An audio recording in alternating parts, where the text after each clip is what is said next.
Welcome back to the Low Budget Vinyl Channel. Um, got some new records. Going to talk about that. I could ramble on forever about anything I'm interested in, so try to stay focused on the topic here of the new stuff. Even though I find it really interesting, all the different type of uh, collectors in the vinyl community. Like for some, it's mainly just about the music. You really just get the records because you just love the music. And some people, it's almost more just about getting these rare records. And I don't even know if they like the music that much more than they just like having something that no one else has. And it's almost become like collecting baseball cards and comic books for some, which is awesome. Whatever your reason for collecting vinyl, I don't care, as long as you're collecting vinyl and having a good time doing it. For me, when I was very young, it was two things. I loved music. My mom collected records, and then some just looked visually interesting, like Iron Maiden. Their albums, they still look neat, but when you were a kid, that was like the neatest artwork. Wasn't my favorite band as a kid, but I loved the artwork, so I was like listening to the band mainly because of the artwork, and I ended up liking the music. Still not one of my most favorite bands, but still got to put on some Iron Maiden every now and then. Oh, and my dog's trying to chew my beanie up. Great. Burn slow. Go get one of their beanies if you can. Anyways, yes, so Iron Maiden was fun to get the records when I was a kid. Didn't become the biggest fan, but they're a great band. Got to see them live once. So, anyways, like I said, I already got off topic. But the records I picked up recently, just yesterday. Try not to go out too much because every time I go out, I will find something. Just you know how that goes. Do some laps around the record store. All right, I have this on hold. It's Herbie Hancock, taking off. I guess this is his first record with Blue Note. He's very young. You can tell just on the cover right here, just by his picture. But I'm a huge Herbie Hancock fan. He plays on a bunch of other records. He's a phenomenal piano player, but he's also a phenomenal songwriter. And I hadn't heard this at all, but I had got all these other artists, and I could see Herbie Hancock. I love Herbie Hancock. Headhunters album is freaking crazy good. The Herbie Hancock Trio, they just released that album on Record Store Day, Black Friday, and it was only released in Japan a while back, like back in the '80s. Super good. So, anyways, I figured, gosh, I need to get Herbie Hancock, his like early Blue Note stuff, his solo, so when I seen it, I was like, oh, grabbed it up. It's a German pressing, but it's Blue Note. It seems like the record itself is actually thicker than the American pressings of this. Anyways, finally picked it up yesterday, put it on. The opening track I had heard before, Watermelon Man. I'd heard that song before. And then all the rest of the songs I hadn't heard before. But it's one of those records that starts off super good and then just keeps getting better. To where I was like relaxing listening to the first side. I flipped it over, and then it was like, is this the same record? Gets crazy. Totally different direction. The opening track, The Maze, is really good. And then the last one, Alone and Die. Crazy good. Just will draw you in. Slow. Got tons of feeling. The tone is amazing. You want to listen to it again right away after you just heard the whole album. That's how good it is. So anyways, it's got Freddie Hubbard on trumpet, which he has a very recognizable style. And Dexter Gordon on tenor sax, Butch Warren on bass, and Billy Higgins on drums. And I know Freddie Hubbard. I've seen some of these names, but I don't know them that well. But Dexter, they all kill it on this record. Anybody who's on Blue Note's a legend. So if you can, get your hands on this one. Totally worth it. It was only $25, brand new. So my local record store, shout out to Piranha Records out in Texas, Central Texas area. Super good store. They're not too far from me. little ways up the interstate. But anyways, they get a lot of, the dude comes up on some stuff. So I have to not even watch their Facebook because he'll post some of the new arrivals. And he posted the new arrivals. My dog wants to be in the video. And they had Dire Straits, Love Over Gold. I was trying to say that 5 times fast. Love Over Gold, Love Over Gold. Anyways, what do you think? It's pretty good. You like? It's a neat cover, huh? Yeah.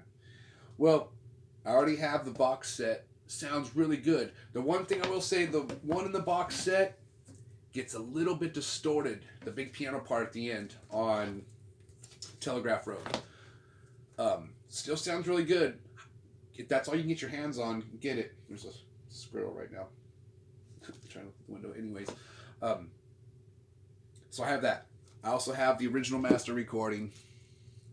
The mobile fidelity. Yes, if you got to get this. I see a lot of people like, oh, you got to get this. No, they're right. This is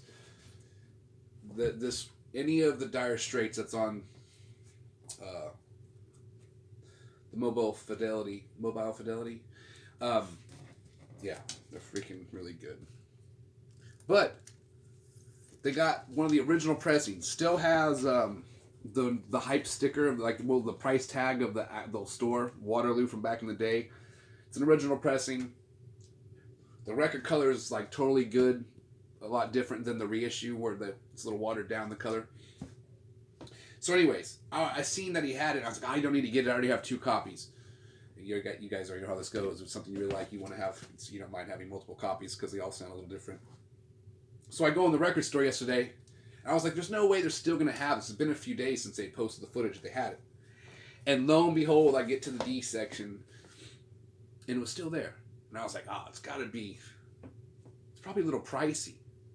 They only wanted $8 for it. So I was like, all right, there's got to be something wrong with the vinyl maybe. Maybe a big, like a little, just a good little scratch that doesn't affect the playing too much, but you can hear a little pop every circle around. Anyways, I pull it out, put it underneath the lamp they have there by their little record player.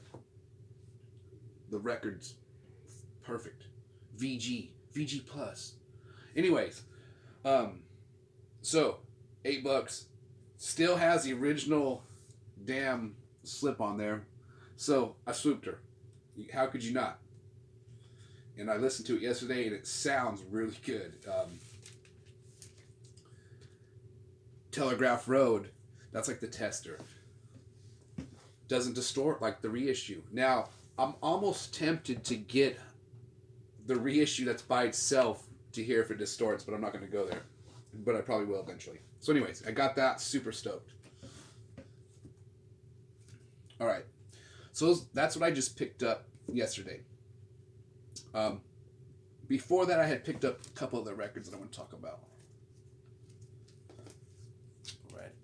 What's up, low budget record channel? That's my song for the show. All right. I scored this one. 4 units. Japanese Top Jazz.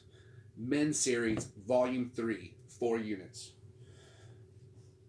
Akira Maezawa, Mashiko Sato, Mashiko Tagashi, and Yasuo Arakawa.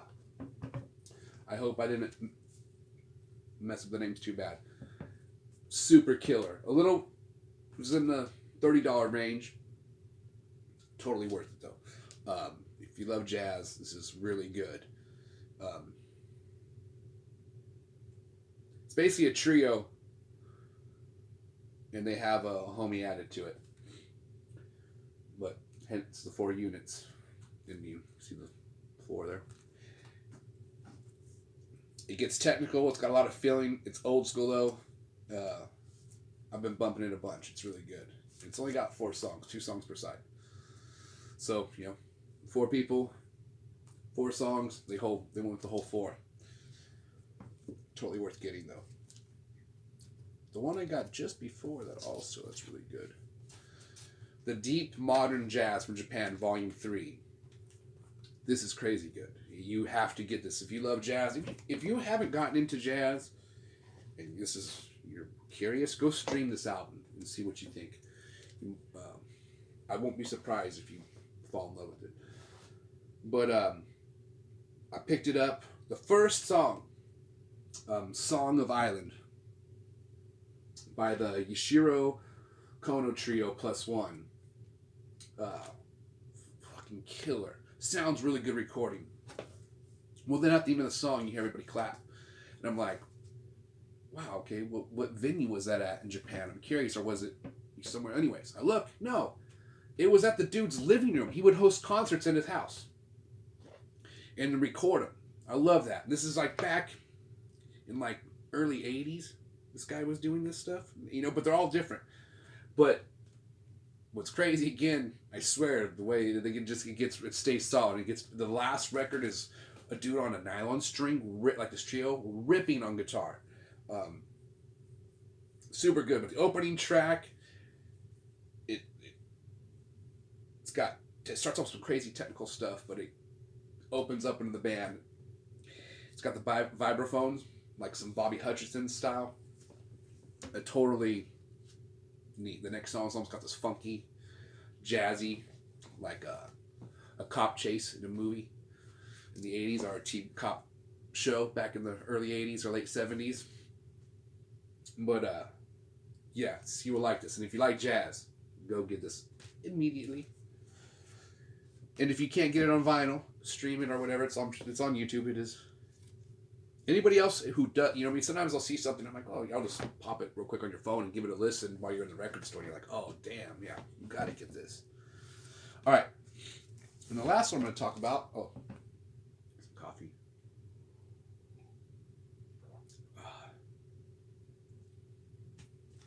All right.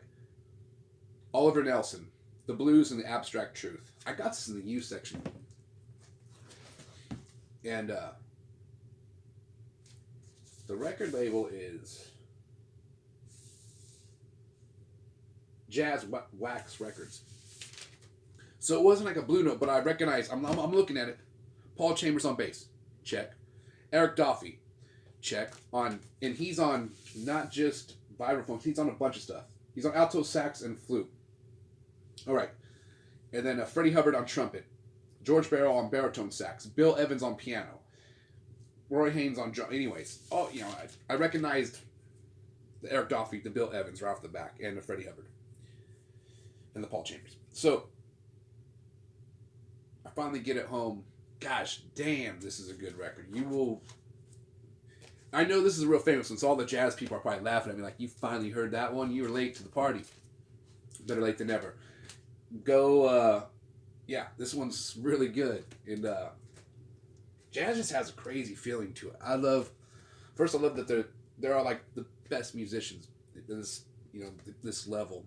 Crazy legends.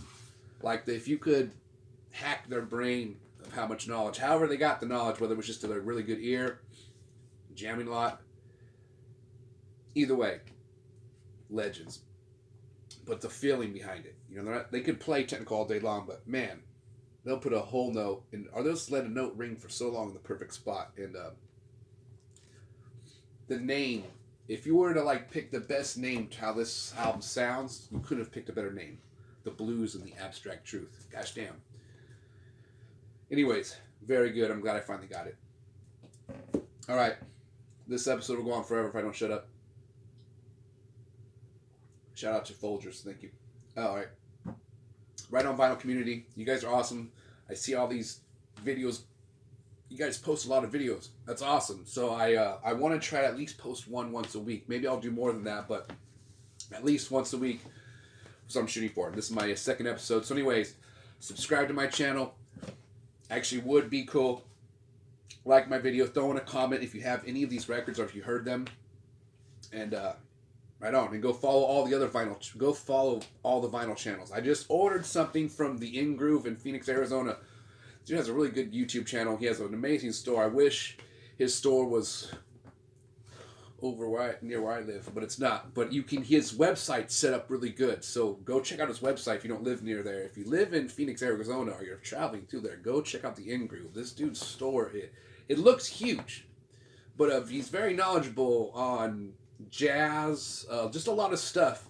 Classical music, which seems like a lot of people don't know, you know, I haven't heard too many people tell me which good classical stuff I should get if I was interested in going in that direction. But anyways, I ordered something from there. When I get that, I'm going to do an episode about that. So look forward to episode 3. Later, guys. Have a great day.